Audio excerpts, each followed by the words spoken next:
As the 21st century began, the Transformers brand found itself needing to switch gears. The underperformance of Beast Machines had caused a planned sequel series titled Transtech to be shelved. So at the 11th hour, Robots in Disguise was imported from Japan to fill for time, while Hasbro put their heads together with their Japanese partners Takara, and for the first time, collaborated on a new series that would be released in both their markets simultaneously. The result was the first true, full and proper reboot of the entire Transformers universe, unconnected to the shared world of Generation 1 and the Beast era that the whole of Transformers history up to that point had fitted into, which rode the twin waves of the early 2000s boom in 1980s nostalgia and the rise in popularity of Japanese anime sweeping across children's television. These are the basics on the Unicron trilogy. It was in the year 2000 that Hasbro designer Aaron Archer was promoted to lead designer for the Transformers brand, and he played a major role in the planning of this new co-produced series, Transformers Armada. Under Archer's guidance, Armada moved away from the increasing complexity that had been found in the last few years of toys, consisting instead of chunkier, sturdier figures that were easier to transform, and which were all designed around a central play feature, Minicons, tiny transformable robots who could connect to the larger figures and unlock new action features, like hidden weapons and lights and sounds. The story of Armada explained how this long-lost race of small, power-enhancing robots had been lost for centuries, hidden in hibernation on Earth.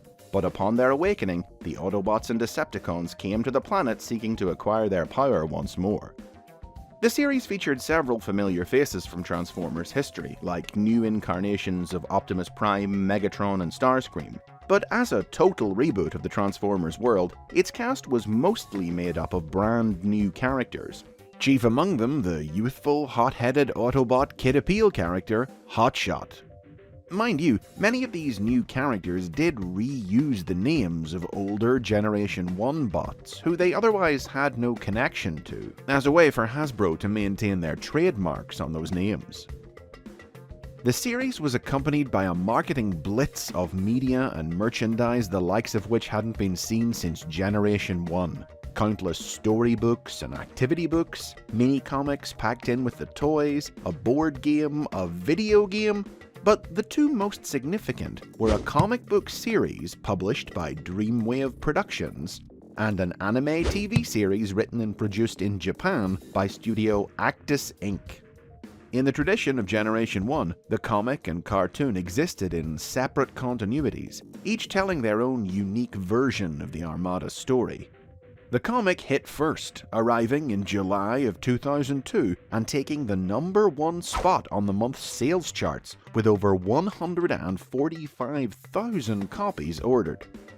The series was initially written by Chris Saracini, but as it continued it would be taken over by longtime Transformers comic book author Simon Furman and would feature art from fans-turned-pros Guido Guidi and Don Figueroa. The anime arrived a month later, and was not so warmly received. The cartoon debuted in the US 6 months ahead of Japan, with an English dub featuring returning fan-favourite Beast Wars actors Gary Chalk and David Kaye reprising their roles as Optimus and Megatron. But the dub was produced in such a rush that its hastily translated scripts were often stilted and clumsy, with incorrect character names and even moments of outright nonsense with dialogue that didn't match the action on screen. Added to the show's overall shoddy animation, full of off-model artwork and errors the like of which also hadn't been seen since Generation 1, only a small fraction of which would be cleaned up for the eventual Japanese broadcast, adult fans found the show wanting compared not just to the comic book, but also to the new versions of other major childhood favourites that the 80s nostalgia boom brought about, like Teenage Mutant Ninja Turtles and Masters of the Universe. But adult fans ain't everything, and the success of Armada was the proof. The series was a huge seller, with figures flying off the shelves at such a rate that Hasbro had to throw in a bunch of recolored Beast Wars toys into the later waves in an attempt to meet the demand for product. The crown jewel of the Armada line was a 16-inch tall figure of the monster planet Unicron, rendered in toy form for the first time since his introduction in 1986's The Transformers the Movie. Unicron was incorporated into the final arcs of both the comic book and the cartoon, the back half of which was much better received than the first, with a key story arc centered on the show's tragic incarnation of Starscream being a standout aspect that Armada would be well remembered for.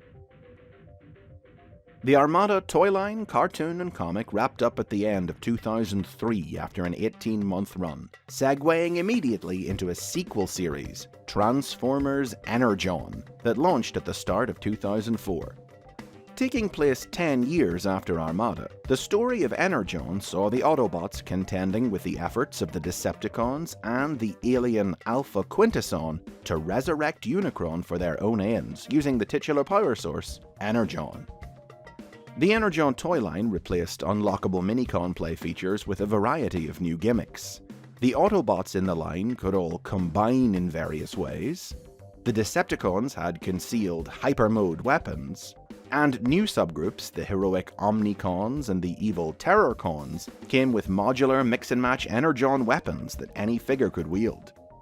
In addition to returning cast members from Armada, many of the new characters introduced in Energon were based on classic Generation 1 bots, like Rodimus, Scorponok, Shockwave, Omega Supreme, and more, in celebration of the Transformers franchise's 20th anniversary that year.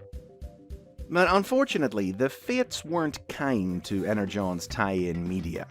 Simon Furman continued to write the comic book, which picked up from where the Armada series had left off, adding future Transformers comic superstar Alex Milne on art duties.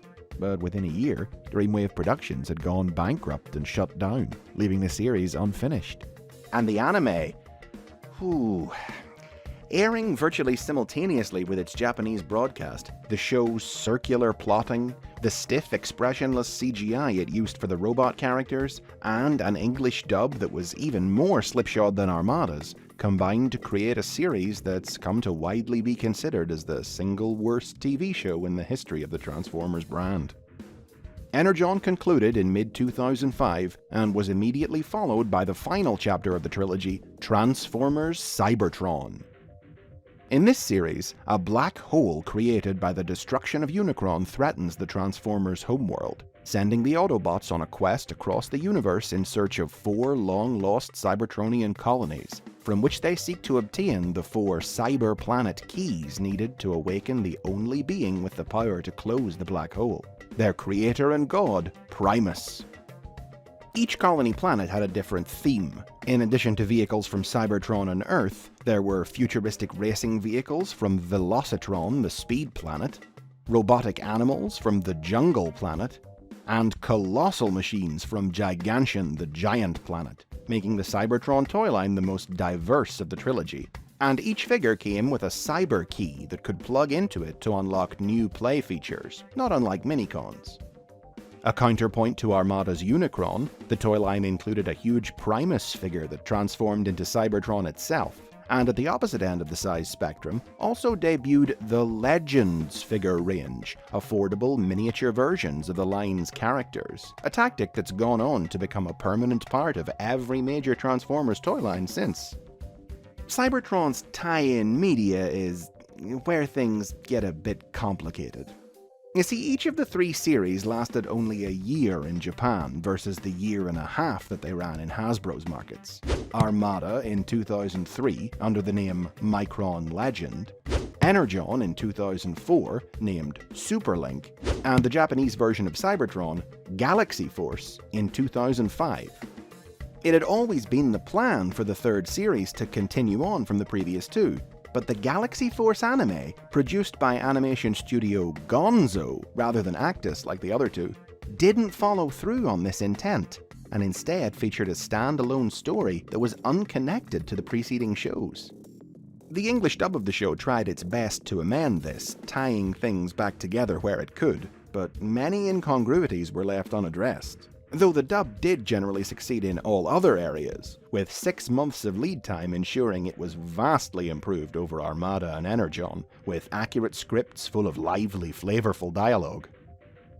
With Dreamwave out of business, there was no mass-market Cybertron comic book, but a manga adaptation was published in Japan, though it also wound up cancelled before it reached an ending.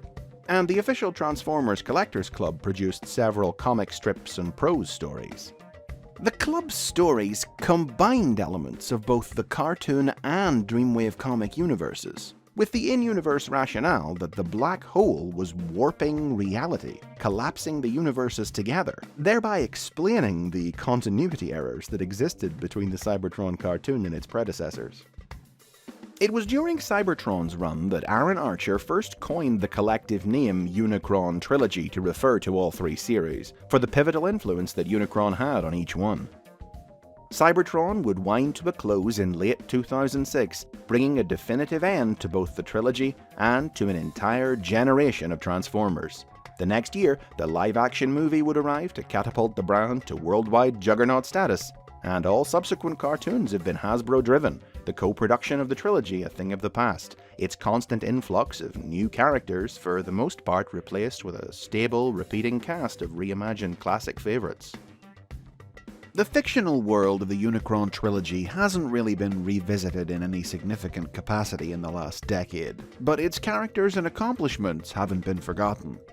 New toys of several Armada characters have been released in the Transformers Universe and Generations toy lines, with appearances in tie-in comics, and more still have popped up in cameo roles in comics, cartoons, and games. In particular, new incarnations of Armada's poster boy Hotshot have appeared in several series, including Transformers Animated, and in a leading role in the upcoming Rescue Bots Academy.